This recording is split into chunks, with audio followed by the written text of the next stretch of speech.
Hello, my name is Jolene, and this is Jolene Knits a Lot. Welcome to my show about knitting and other crafts that I get up to. How are you doing? I am a knitter, mother, pharmacist, dog walker from Edmonton, Alberta, Canada, where the leaves are starting to turn slowly, and we're getting to feel the beginnings of fall. There was a little bit of frost this morning, and we brought in all our tomatoes last night. How are things where you are? Are you knitting up a storm? Are you feeling the sweater weather coming on? Today I'm wearing my Oslo pullover, which is a pattern by Petite Knits. I knit it out of a couple of fingering weight yarns held together, but you can knit it out of worsted weight if you like. It's a great pattern, super simple. I've knitted up super fast. It was sort of a palette cleanser. I'm not really happy with how it fits. I used up all of the yarn that I had. I went right to the end, which was perfect, exactly what I wanted to do. Yeah, I'm quite delighted with it. I will insert some actual pictures here so you can see what I look like from here down. And I'm sorry that I have been a very monogamous knitter this week, or last couple of weeks. I'll show you the progress I've made on my fox thoughts. But first, I wanted to show you that I finished off my embroidery project, my cross stitch project by Junebug and Darlin. This kit was great. I loved it. And I had finished all of the cross stitch the last time I showed it to you. All I had to do was sort of the actual finishing. And I don't know why it takes me so long to get around to doing this, because it's not hard and it doesn't take that long. I didn't do a super great job on this one. I'll show you the back. So what you do is you insert some batting underneath your cross stitch, and then you just tack on a felt circle at the back. And I did that. I used some whip stitch. It's not beautiful, and I have a little pucker here at the top, but I figure if I'm hanging this on a wall, no one will see that, and it will just be a little extra padding. Maybe? Let's go with that. I did use a Sharpie and just write in the year that I finished this project, which is 2021, and it's finished. It's going to go on my stack of finished cross-stitch and embroidery projects, looking for a home. Hopefully one day, fingers crossed. And besides this lovely bit of stitchery, the only other thing I have been working on is my fox thoughts. And I have thoughts on the fox. It occurred to me the other day as I was scanning Instagram, as I am wont to do, that it was only 10 days to the Prairie Fiber Festival, where I will be teaching some stranded colorwork knitting, and I hope that maybe I'll see you there, and if I do see you there, please come and say hi. And if you're in my class, even better. I'll get to spend some time with you, which will be exciting. I'm looking forward to seeing some of the vendors. There's one vendor who has beautiful mugs, and I bought one last year and I love it, and I'm really hoping to get another one that's sort of similar, but not exactly the same, even though my husband will probably kill me if I bring home more mugs. I have so many mugs. Mugs are a thing that I always buy. I never need a mug. I have lots of mugs. I have a cupboard full of mugs, but I always want to get a new one. The heart wants what the heart wants. Anyway, so, excuse me. I had myself on sort of a pace, is that the right word, to knit this sweater. And the pace was to be knitting 2 inches of the body a day. That sounds like a lot, but it was going along quite nicely. Let me show you what I have. I do have a couple ends I still need to weave in. I've done most of the colorwork ends already. There's just a few niggly ones at the end that I didn't do. So that's the yoke. This is going to be an oversized sweater for sure. I'm not this wide. I could probably wear like a set of shoulder pads, like a blocker in football, underneath this sweater. It's going to be a big one. And the yoke on this sweater is very deep. When you look at the pattern schematic, for my size, the yoke is, I think, 12 inches deep, which is pretty deep. Normally for me, I would knit a sweater that has maybe 8.5 or 9 inches for this yoke depth, but this one is quite a bit longer than that, which meant that the body didn't have to be so long. Oh, I like the color in the picture right now. So I'm on my last round of knit one, purl one. I did want to show you that this yarn, remember when I told you that the yarn, excuse me, that the yarn was coming off on my hands? Well, this is what my fingers look like. There's a little bit on here, my thumbs are the worst. From holding this yarn.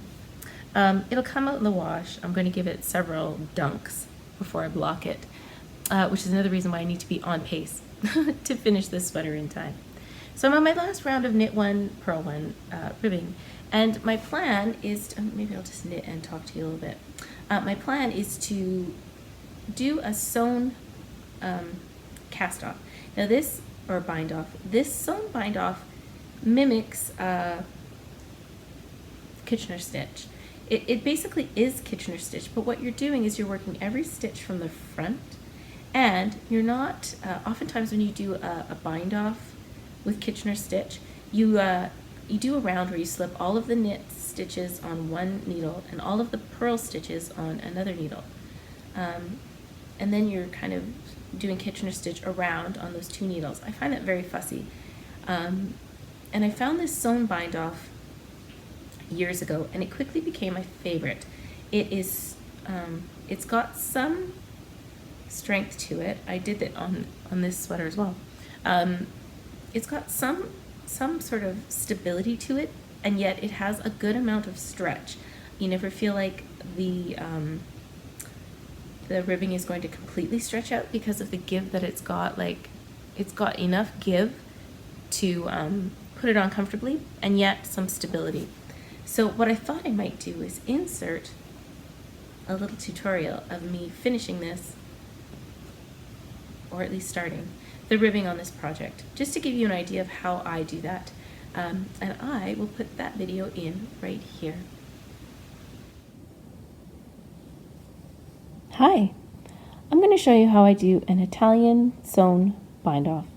This is also called an invisible bind off, and it's a lot like doing Kitchener stitch but on one needle. I'm going to show you how to do this on 1x1 ribbing. So as you can see on my needle, I've already bound off a few stitches. Now the first stitch on my left needle is a knit stitch, and the second stitch on my needle is a purl stitch. Now when you're doing this bind off, you process the second stitch on your needle first, and then you come back to the first one. So the second stitch on my needle, as you can see, is a purl stitch. So I'm going to come from behind my work, so in between those two stitches, you can see my needle coming through. Then I'm going to go through the front of that purl stitch, and I'm going to pull my needle through.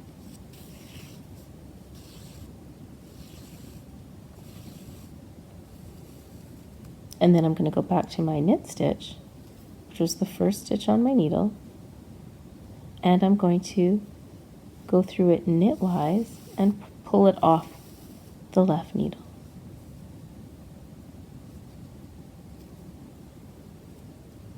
There. Now I'm going to go to the second stitch. This time the second stitch is a knit stitch, so I'm going to go through it purlwise from the front. So I'm going to go from the back to the front of this stitch and pull my needle through. I've got a very long tail because I'm doing a very long bind off. There. Then I'm going to go back to the first stitch on the needle. That's a purl stitch, and I'm going to go through it purlwise and pull it off the needle. So again, this is a lot like a Kitchener stitch bind off. There we go. Now my second stitch on the needle is a purl stitch, so again I'm going to go from behind through the front of that stitch and pull my yarn through.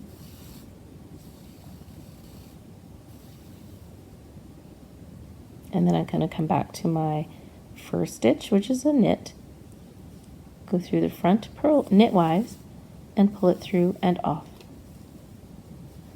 So when I'm doing this bind off, I like to remember that the first time I see a stitch or sew through a stitch, for example, this knit one, I'm going to do it in the opposite way. So when I come to a knit stitch for the first time, I go through it purlwise. And then when I'm coming to that stitch the second time, I go through it knitwise, and then it comes off the needle. When I come to a purl stitch the first time, I go through it knitwise from the back. And then when I come to that purl stitch the second time, I go through it purlwise, and it comes off the needle. I'll do a couple more stitches just to show you what I mean. So now I'm going to go through this knit stitch purlwise.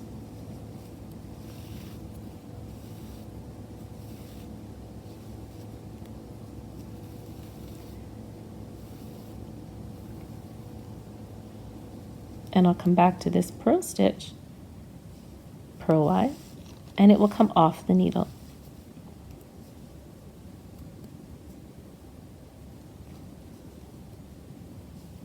Now I come to a purl stitch for the first time, and I go through it knitwise. So I go through it the opposite direction the first time, then the second time I come through it, I go the normal way. So this is the second time I'm coming to this knit stitch, so I'm going to go through it knitwise and take it off the needle. And I'm just going to carry on doing that all the way around. So the first time I go through a knit stitch, I go purlwise. Then I'm coming back to a purl stitch. So I'm going to go purlwise and take it off the needle. And what you'll find is you get a nice bind off. It's a lot like a tubular bind off. It's a very clean bind off. It's got some stretch, but also some stability. I hope you'll give this bind off a try. Welcome back. I hope you found that really interesting. I'm still knitting the ribbing, so I'm not quite where you were or where you saw me a couple minutes ago. But I find that sewn bind off really useful, and I hope that it's something that you might try one day when you're feeling adventurous. I find it works best with knit one, purl one. I've never tried it with 2x2 ribbing. I don't know if there's an equivalent. I guess I should look into that. But I do find it works really nicely on 1x1 rib. So I hope you give that a try. Now, as you know, once I finish this ribbing and sewing it off, I'm going to have to tackle some sleeves, and I have 1 week to finish those sleeves so that I have time to soak and block this sweater.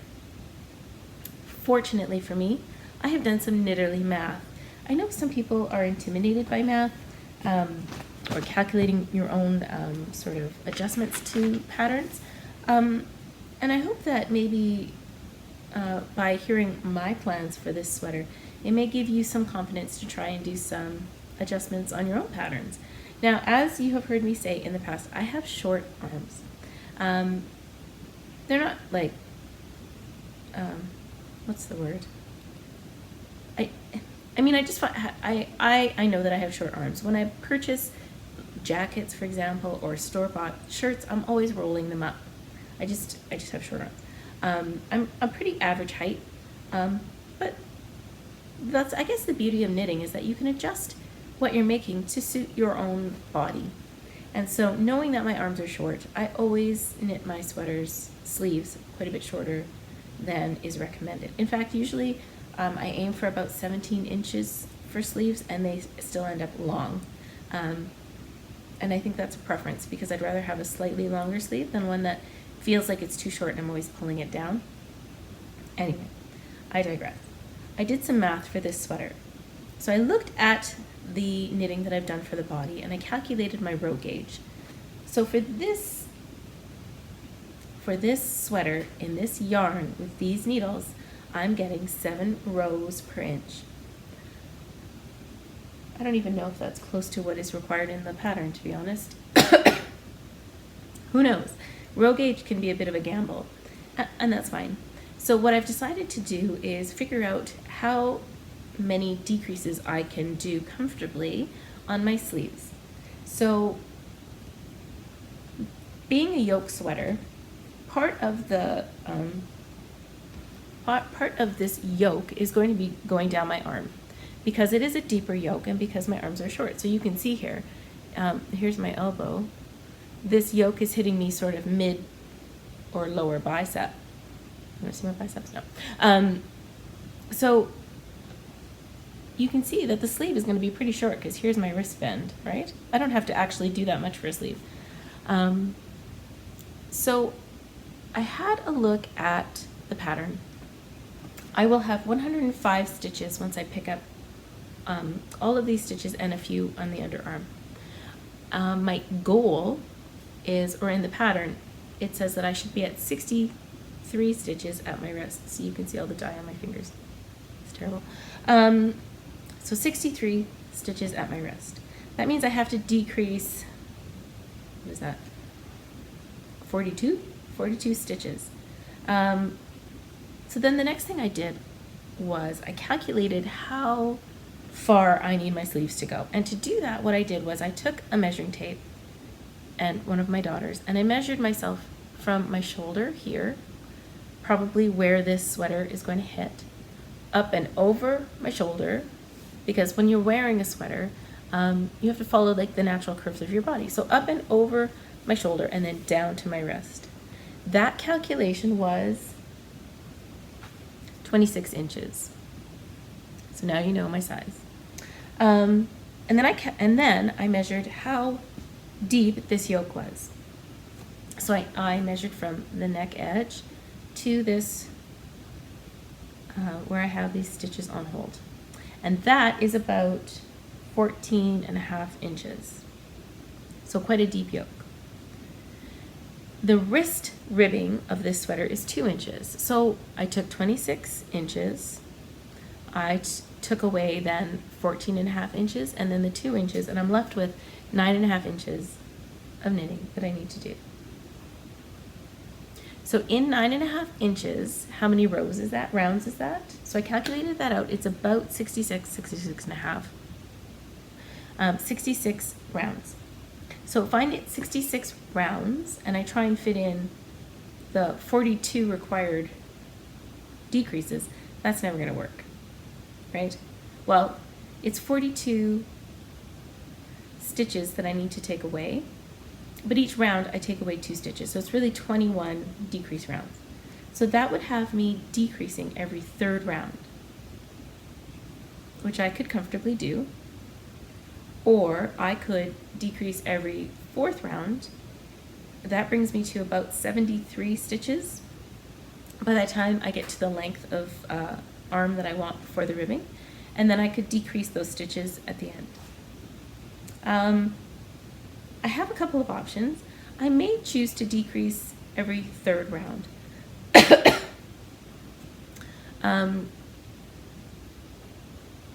So I guess what I'm thinking about is if I decrease every 3rd round, I'm going to get a faster rate of decrease. So my sleeve is probably going to go like this to the wrist. So it's going to be quite wide at the body, and then taper at a slightly faster rate to the wrist. If I decrease every 4 rounds, it will decrease slightly slower, and I will have a bit more fabric at the wrist that I can decrease down. That would give me sort of a puff sleeve effect, if that makes sense, because there would be a somewhat rapid decrease. So in one round I'd have to decrease about 10 stitches.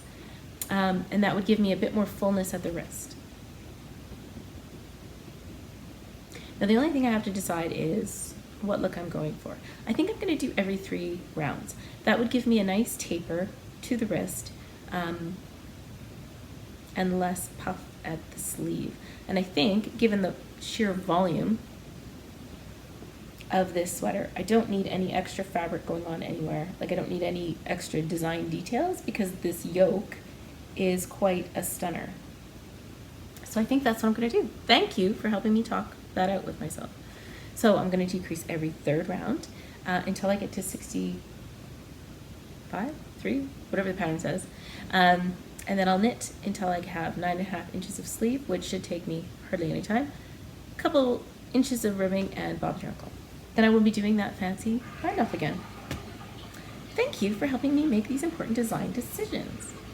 I hope that maybe talking that out with you helped you sort of see how you can make these decisions for yourself. You don't have to follow the pattern exactly. You don't have to, especially for things like sleeves, which can be so individual.